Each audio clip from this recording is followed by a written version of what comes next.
It took me like 30 minutes, an hour to go to sleep. But I Yeah. feel if my brain is somewhat engaged in something, and even if it's nonfiction, Mhm. but even if Yeah. it's nonfiction for myself, it keeps it grappling something. All right. Hey, welcome everybody. This is Dr. Poe and Lane here. Today we're going to be focusing on the health side, and Dr. Poe is a specialist in holistic wellness and performance, and this is up his alley. But we wanted to focus on sleep tips for you overachievers out there who might sleep 4 hours and are super productive. But why don't we start off at the top, Paul? I know you talk to a lot of clients. What's Mm. kind of real high level and why sleep is important? And we'll get into some best practices here. Yeah, thanks, Lane. Good to be with you as always. Sleep is really the foundation of our day, right? It's often overlooked, but without it, we would not be as productive, not be as happy, not not be as functional without it, right? And it really sets the foundation for how well we do in all the other areas of life. Yeah. So, thought as our first podcast episode on sleep, we probably should start with some basic sleep hygiene tips for our listeners. And I think a lot of these we might know, but I think it's always good to have a reminder, especially in this day and age of screens. And then a lot of us have other things going on or kids and pets running around. So thought it'd be a good idea to just start with a just an overview. The first one that I have here is to avoid stimulants, right? Especially anytime after lunch, right? And I know this is very controversial, right? A lot of us we drink coffee to get us through the day, right? But stimulants such as caffeine or even nicotine, right? For those folks who smoke, stay in the body a lot longer than we realize, right? So even drinking a cup of coffee, which on average has about 100 milligrams of caffeine, can linger into the night, right? And then what that does is that interrupts the normal sleep architecture during the night, and you're not going to get as deep and as restorative of a sleep as you could. I tell folks if you need a cup of coffee or two in the morning before lunch, that's good, but really try to eliminate it after lunch. Because usually about 4 hours, and people are different, right? Maybe Mhm. 3 to 6 hours after your intake, it's still in your system. And this obviously applies to the Monster Energy drinks. Mhm. Those are typically what, 200 milligrams, Something and like that, yep. coffees 150, Yeah. teas maybe about 50 to 100. Even the boba teas got Yes, caffeine. even the boba teas have it, right? So it's and chocolate, right, has it. So there's a lot of these hidden sources of caffeine. Yeah. I know I'll usually have my cup of coffee in the morning.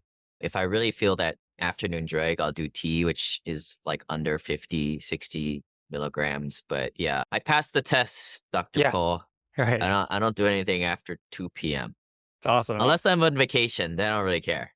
Speaking of caffeine, when we talk about drugs being metabolized in our bodies, we often talk about something called a half-life. The half-life of caffeine in most adults is anywhere between 3 to 5 hours. So if you drank a cup of coffee at noon, then in 3 to 5 hours, the you can think of it as like the effective dose in your body is, let's say, down to 50 milligrams. And then it takes another 3 to 5 hours for that to get to 25. So you can imagine, you can see how you can still have some caffeine in your system in the night, even if you had a cup of coffee like after lunch.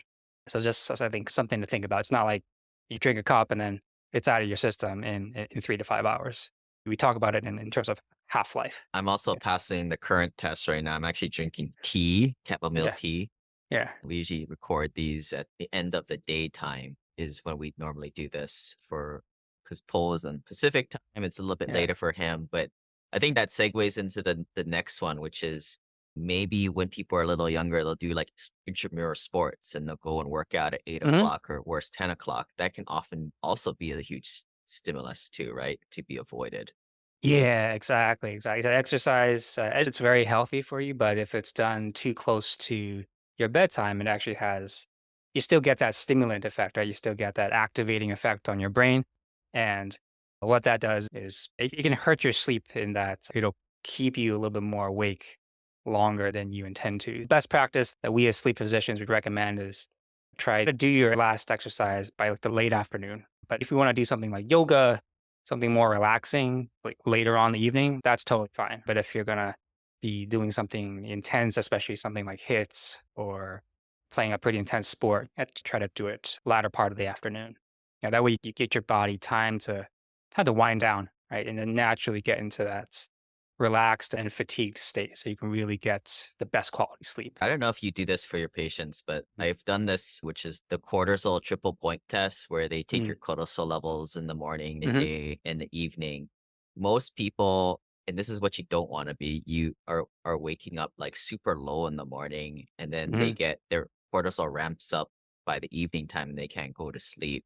In Yeah. reality, what you want it to be like just like a shot of adrenaline in the morning. And I think that's where the caffeine helps do that too, Mm. but then as the day goes down, it gets lower and lower. I don't know, any other additional thoughts, or do you do that with your patients, or Don't do the cortisol testing unless we're really looking for something wrong that can't be corrected with counseling alone. But yeah, you touched on another great point. You want to start winding down before bedtime, right? You don't want to be carrying all the stress into your sleep, right? It's very hard nowadays because most of us are addicted to our phones and we're still doom scrolling before we go to bed, right? So those things are designed to stimulate us, right? And with all the bad news in the world that we see on the news and social media, that can also get our cortisol levels up, right, before we get to bed, right? Which leads into another tip that I frequently tell folks is put down your phone, put it away at least half an hour before you go to bed.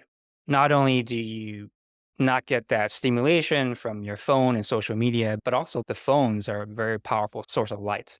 And our bodies, one of the main mechanisms that we get to sleep is with a naturally occurring chemical called melatonin, right? And that's secreted by a little sac-like structure in the middle of our brain called the pineal gland, right?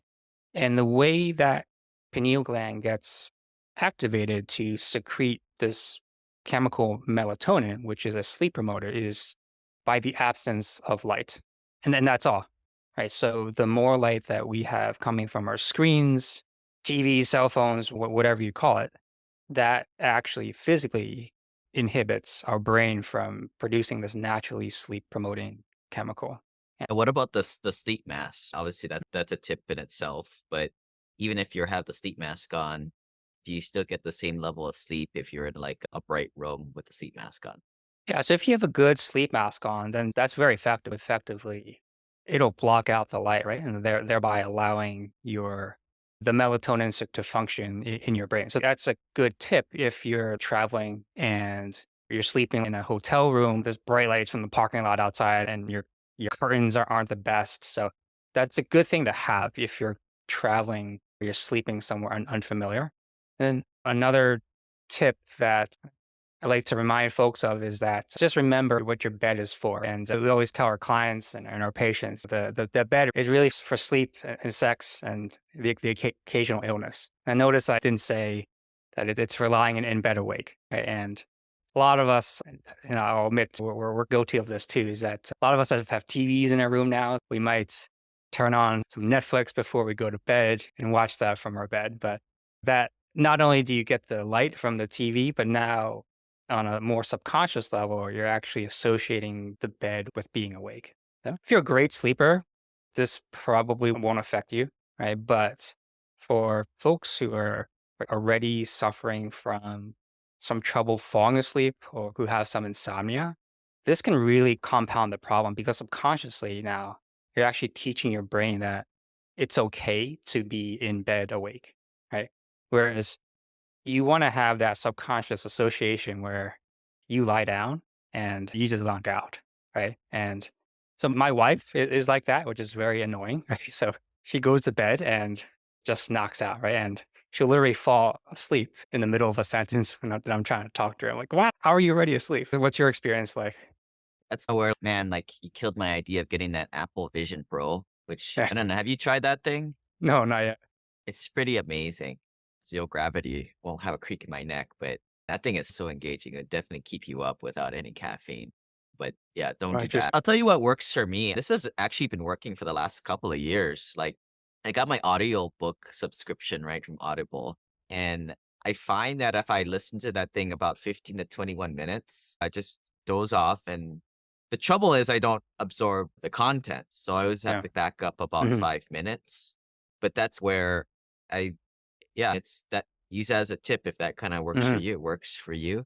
I turn the phone in airplane mode. I like that. I actually do the same thing. I'll turn on an audiobook and then I'll find that I just naturally doze off to sleep. And that's something that I recommend as one of the things you could do before bedtime to help wind yourself down to get your sleep, right? So something like listening to an audiobook or reading something that's not too stimulating or doing some meditation, right? So things like that are good to do in that half hour between when you put your phone down and when you sleep. It just kind of naturally gets you relaxed and then it'll help you ease into your sleep. Yeah. And it's a good way to start your sleep too, right? Because I always like to tell people, like, you don't want to be falling asleep with 10 or 20 different things on your mind because that's going to affect your sleep. So, whatever way you can get to sleep, just leave your worries, leave your stress, your anxiety for another time, put it aside. Go to bed with a peaceful mind if you can. And that'll help your with your quality of sleep. And then it'll also help when you wake up as well. Yeah, that's what helps me quiet my mind because for longest time, Mhm. it took me like 30 minutes, an hour to go to sleep. But I Yeah. feel if my brain is so somewhat engaged in something, and even if it's nonfiction, Mhm. I know fiction is very, some people go after the fiction so that it doesn't engage. But even if Yeah. it's nonfiction for myself, it keeps it grappling something. So I can't really go down rabbit holes. I also say it's some smaller things. And a lot of this is like habits that I Hmm. formed. So it's hard to go into it. But yeah, I try not to do any computers or screens an hour Mm. in.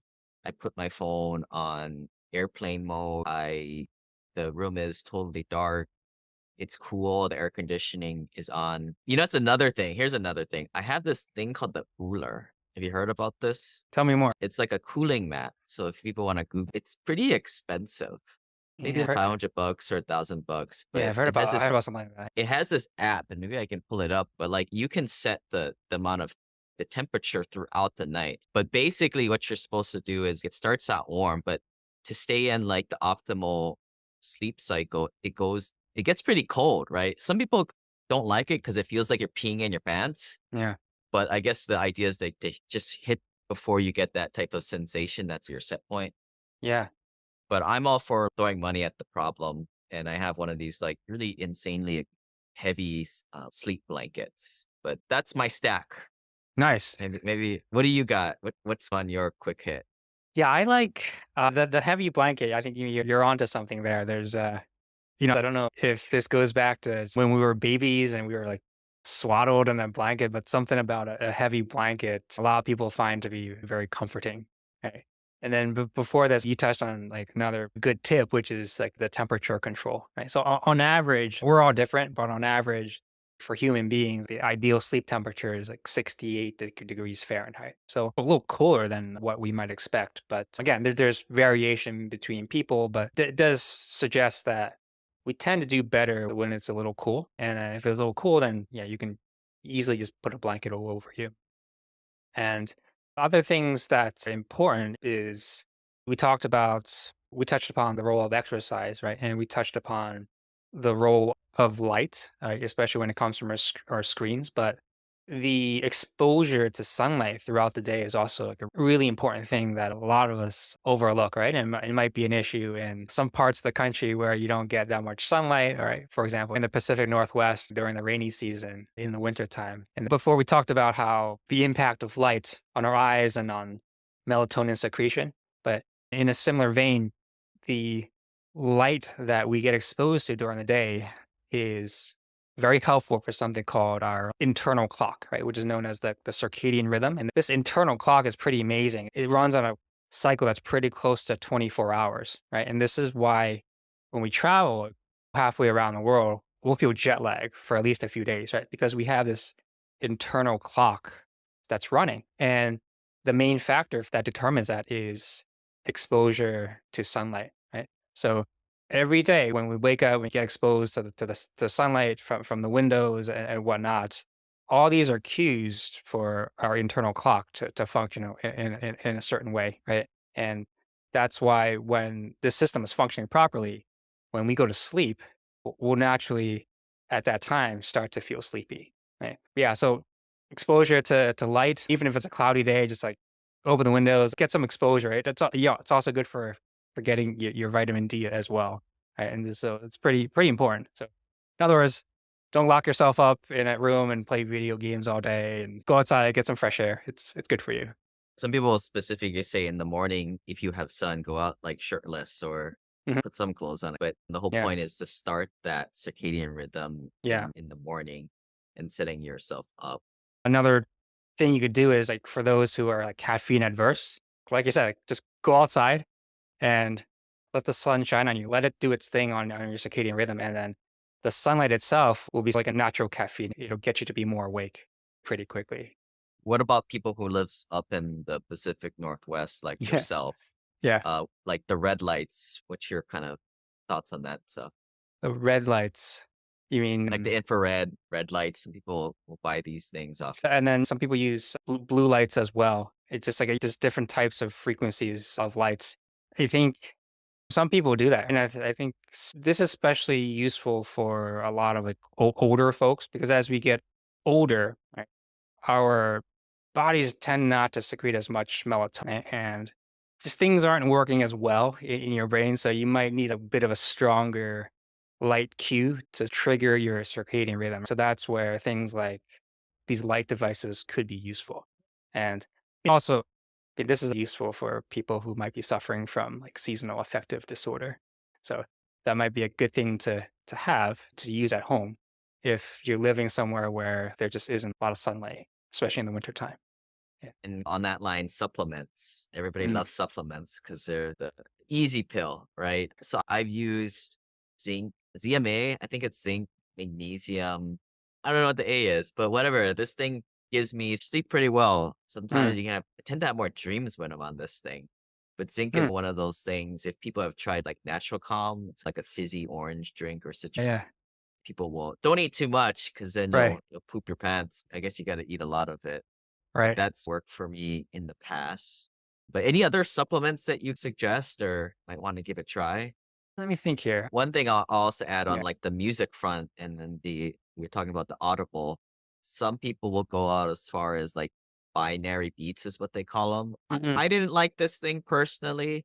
I thought it was a little weird and I don't know, I just didn't really like it. But supposedly it's not just like any yoga music or music in general. It's has something I know somebody put some thought into it, but there's apps for this type of stuff that people can check out and maybe give it a try. That's definitely worth checking out. And they, with stuff like this, there's no harm in trying it, right?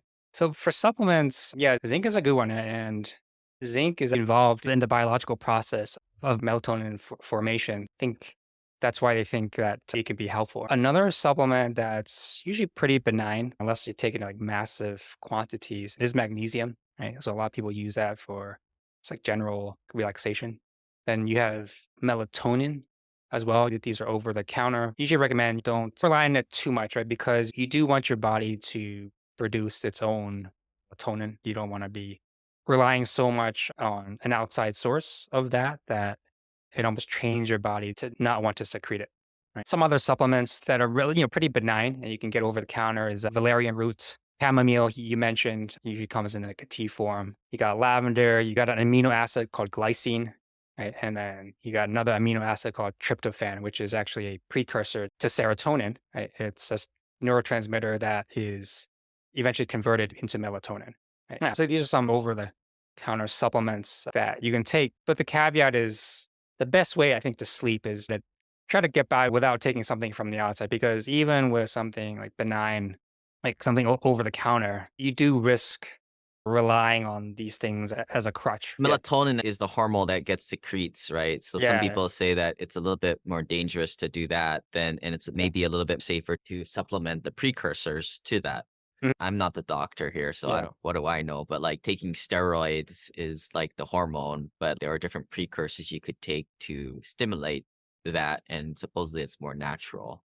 I think there's also this like mental component too, right? There's even if you're relying on something that's a pure placebo effect and actually doesn't have any biological effect, but the fact that your brain associates that with like needing that to sleep, that in itself is also potentially harmful. Right? So most ideal way is to be able to sleep on a consistent basis, like without needing something, right? But every once in a while, it's totally fine. But even like the most quote unquote like benign supplements, I still urge people, yeah, just be careful. You don't want to have something as like a psychological crutch, right? Okay. That you need. Yeah.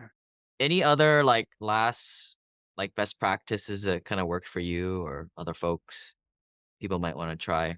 Let's see, this consistency, this goes for a lot of other like realms of life as well, whether it's an exercise regimen or daily habits, but the same goes with sleep. So try to keep a consistent bedtime and the wake time, like even on the weekends, right? Because we talked before about your body's internal clock. It doesn't know if it's Saturday or Sunday or Monday. What I recommend is try to stick to like a very consistent bedtime and wake time, right? And that'll help with giving yourself the chance to have the best possible sleep architecture. Right? And on top of that, I think we might not have mentioned a common question that some people wonder, what's like, how much sleep should I get? The range for adults is the studies have shown, anywhere between 7 to 9 hours or 7 to 8 hours is usually what we hear. And the amount of sleep that we need it's genetically predetermined. It's not something that we can train ourselves to need less of, right? And so it's basically set from birth, right?